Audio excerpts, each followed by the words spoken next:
Hello, I'm Zach Yuson, and this is your 6 p.m. wrap.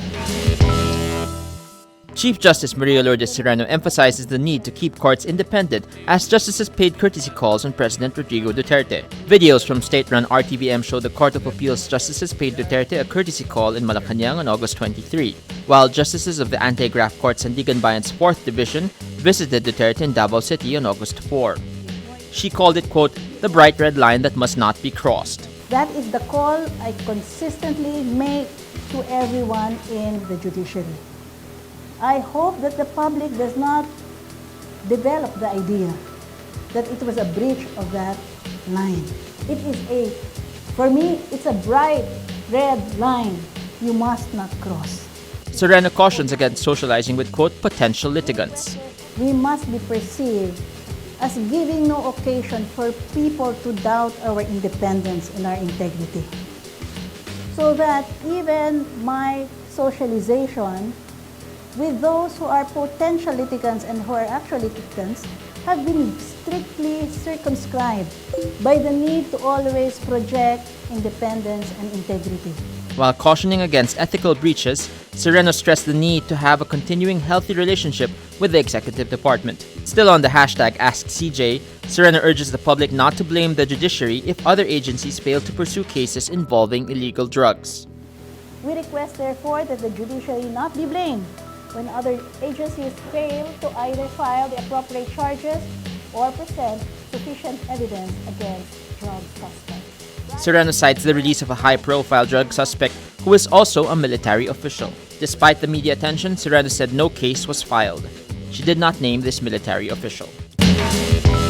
Senator Laila de Lima hits President Rodrigo Duterte over attempts to link her to illegal drugs inside the New Bilibid prison, calling the moves desperate and malicious. De Lima dismisses Duterte's drug matrix, calling it a joke. Scrap paper, it belongs to the garbage can. Sa basura lang po ito pwedeng ilagay. De Lima says the accusations are, quote, laughable and are clearly wrong, adding the matrix even showed the arrows pointing away from her. She adds she was the one who investigated former Pangasinan Governor Amado Espino Jr. over murder charges against him. Tapos ngayon, sasabihin kasabwat ko siya? Grabe talaga sila kung mag-imbento ng kwento. Sobrang katawa-tawa ito. De Lima and Espino are included in the matrix released by the president early Thursday. De Lima, who is celebrating her 57th birthday Saturday, asked the president to stop the attacks. Kaya sana po, maawa na rin sa akin ang Pangulo. Natigilan na niya po yan. This is already madness, Mr. President. Napapagod na po ako. President Rodrigo Duterte says the Abu Sayyaf group received a 50 million peso ransom payment for Norwegian hostage Kjartan Sekkingstad. The president adds the hostage has not yet been released because the group wants more money. Postponement because of the huge amount of money. Billion anak Norwegian. Yung Norwegian. Bayad na yun. Sekkingstad is the only remaining captive from the group of 4 abducted in Davao del Norte in September 2015. Only one person in that group has been set free, Filipina Marites Flor. Her boyfriend Robert Hall and fellow Canadian John Ridsdale were beheaded after the deadline for the ransom payment lapsed. Last June, Norwegian Ambassador Eric Forner went to see Duterte to talk about negotiating for Sekkingstad's release.